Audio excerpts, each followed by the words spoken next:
اور اللہم انی اعوذ بک من النار، اے اللہ میں تیری پناہ میں آتا ہوں جہنم کی آگ سے، وما قرب الیہا من قول وعمل، مجھے ہر اس عمل سے بچا جو مجھے جہنم کے قریب کر دے، اور ہر اس بات سے بچا جو مجھے جہنم کے قریب کر دے۔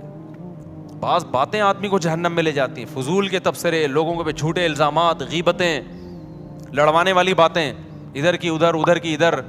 قرآن کہتا ہے نا ویل لکل ہمزۃ لمزہ، ہر وہ شخص جو تانا زنی کرتا ہے اور چغلیاں کر کر کے لڑواتا ہے، کیا جنت میں جائے گا؟ ہوتے ہیں نا دفتروں میں باس کے چمچے ہوتے ہیں کچھ، اس کی شکایت باس کو جا کے، اس کی چغلی اس کو جا کے، اس کو چغلی اس کو جا کے، پورے ادارے کی ایسی کی تیسی۔ کچھ گھروں میں ہوتی ہیں بعض خواتین جو بیان نہیں سن رہی، اپنے بھائی کو بھابھی کے خلاف، اماں کو بہو کے خلاف۔ اس قسم کی لیڈیز بھی مارکیٹ میں پائی جاتی ہیں۔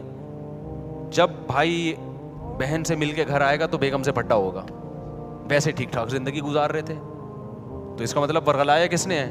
بہن نے۔ ابے بھائی تو اپنے گھر میں انجوائے کر لائف کو یار، تو ان کے گھر میں جا کے یہ کیوں پڑی رہتی ہے، یوں کی پڑی رہتی ہے، نندیں آتی ہیں نا، وہ جو مرضی کری رہے، یہ تو تیرے میاں کا کام ہے نا، اس کو کیوں جا کے پش کر رہی ہے؟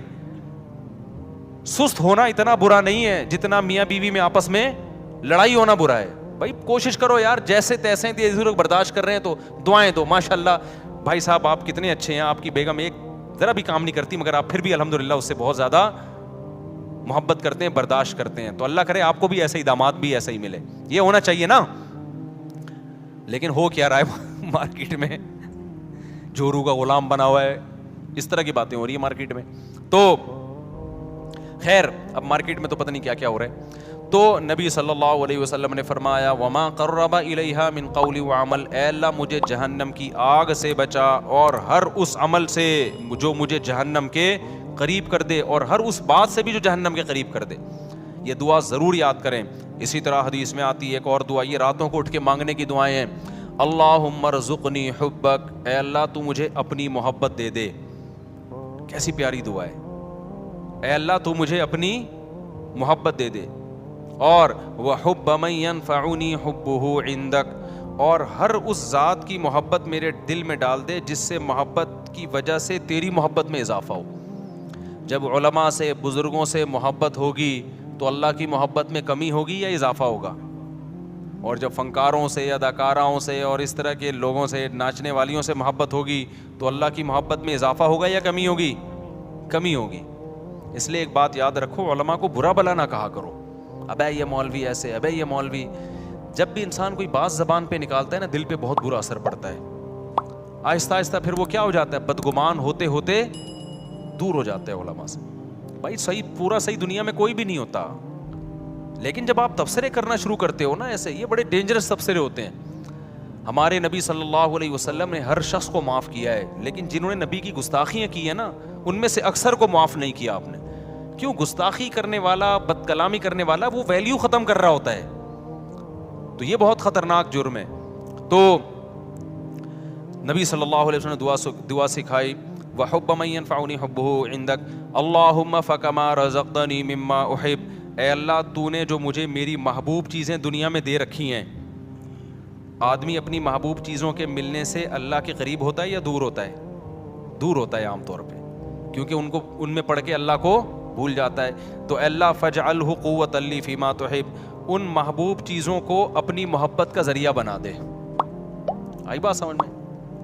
بعض دفعہ محبوب چیز ملنے سے وہ محبوب چیز آپ کے ساتھ اللہ کی محبت میں تعاون کا ذریعہ، جیسے پیسہ نہیں تھا، پیسہ محبوب ہے، مل گیا تو عام طور پہ پیسہ مل کے اللہ سے دور، لیکن اے اللہ مجھے ملے تو میں تیرے سے دور ہونے کے بجائے کیا ہو جاؤں؟ بعض خوش قسمت ایسے بھی ہوتے ہیں، غریب تھے تو اللہ سے دور تھے، پیسہ آیا تو اللہ کے قریب ہو گئے، خیرات صدقات بڑھ گئے۔ تو مجھے میری محبوب چیزیں جو ملی ہوئی ہیں، اے اللہ وہ ان اعمال میں ترقی کا ذریعہ بنا دے جو تجھے محبوب ہیں، جو عمل۔ وما زویت عنی مما احب، اے اللہ کچھ چیزیں ایسی ہیں جو مجھے محبوب ہیں لیکن تیرے علم ہے کہ وہ مجھے ملیں گی نہیں، تو ان کا نہ ملنا ان اعمال میں ترقی کا ذریعہ بنا دے جو تجھے محبوب ہیں۔ بعض دفعہ نہ ملتا ہے، انسان کو غم ہوتا ہے، اور اس غم میں وہ اللہ کو یاد کر لیتا ہے اور اللہ کی محبت میں ترقی کا ذریعہ بن جاتی ہے چیز. خلاصہ یہ نکلا اپنی محبت چاہیے اور جیسے تیسے ہو تیری محبت ہی چاہیے بس, اور کچھ نہیں چاہیے ہمیں. نہیں آ رہی بات میرا خیال ہے سمجھ میں؟ تو یہ دعائیں مانگا کرو میرے بھائی رات کو اٹھ کے. تو اللہ فرماتے ہیں والذین یقولون ربنا اصرف عنا عذاب جہنم ان عذابها کان غراما انها ساءت مستقرا ومقاما. راتوں کو اٹھ کے اللہ سے دعائیں مانگتے ہیں. والذین اذا انفقوا, یہ وہ لوگ ہیں جب خرچ کرتے ہیں, لم یسرفوا, نہ اپنی آمدن سے زیادہ خرچ کرتے ہیں کہ دوسروں سے کل بھیک مانگے, ولم یقتروا, اور نہ کنجوسی کرتے ہیں کہ خرچی نہ کریں. صدقات و خیرات بھی کرتے ہیں لیکن اپنی چادر دیکھ کے. وکان بین ذالک قواما, مسلمان نہ کنجوس ہوتا ہے اور نہ اسراف کرنے والا ہوتا ہے, سخی ہوتا ہے لیکن اتنا سخی نہیں کہ کل لوگوں سے بھیک مانگے, یہ ناجائز ہے.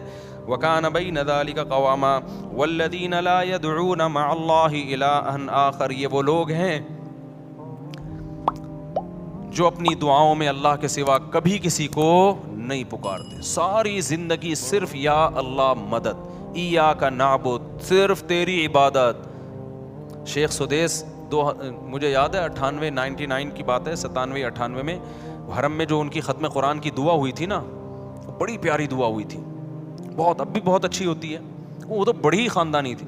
اس میں ان کے الفاظ مجھے یاد ہیں, بڑے پیارے لگے وہ. لیس فی الوجود رب سواک فیرضا, اے اللہ اس کائنات میں کوئی ایسا رب نہیں ہے تیرے علاوہ جس کو ہم راضی کرنے کی کوشش کریں, جس کی رضا ہمارے لیے بہت زیادہ ضروری ہو. بہت سے لوگوں کو راضی کرنا بہت ضروری ہے, اتنا نہیں جتنا تجھے راضی کرنا ضروری. تیرے علاوہ کوئی ایسا رب ہی نہیں ہے.